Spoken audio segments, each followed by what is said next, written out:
চট্টগ্রামের সামুদ্রিক মাছের দাম কিছুটা বাড়তি থাকলেও সবজির বাজার সহ নিত্যপণ্যের বাজার দর নিয়ে স্বস্তিতে ক্রেতারা।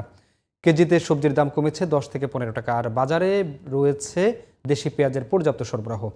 চট্টগ্রাম থেকে হুমায়ুন কবিরের রিপোর্ট, ক্যামেরায় ছিলেন বাসুদেব।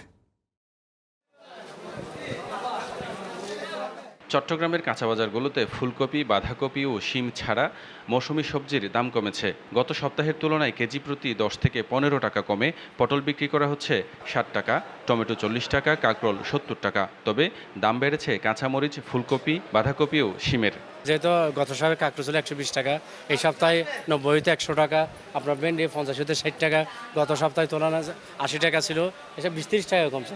পটল 60 টাকা, কাঁকরোল 80 টাকা, বেগুন 70 টাকা, টমেটো 40 টাকা, নতুন সরা 120, এরকম সবগুলো কমছে।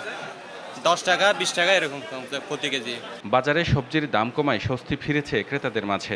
আমরা চাই একটু দেশে যাতে একটু স্বাভাবিক পরিস্থিতিটা যাতে ফিরে আসে, দ্রব্যমূল্যের দামটা যাতে একটু মানুষের নাগালের ভিতরে থাকে, এই অবস্থার মধ্যে আমরা একটু থাকতে চাই। আমরা ভালো জিনিস নিব, দামও একটু বেশি দিতে হবে, ওটা তো আমরা মেন্টালি প্রিপেয়ার হয়ে আসছি।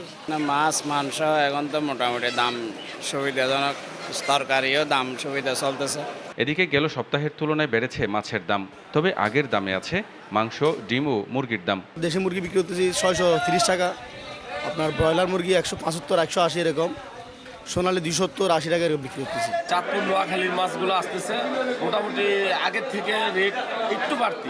অন্যদিকে দেশি পেঁয়াজের সরবরাহ পর্যাপ্ত থাকলেও কিছু পেঁয়াজের দাম নিয়ে আসন্ন কোরবানির আগে সিন্ডিকেটের কারসাজি ঠেকাতে সরকারকে সতর্ক থাকার দাবি সাধারণ ক্রেতাদের। Humayun Kabir, GTV news, Chittagong.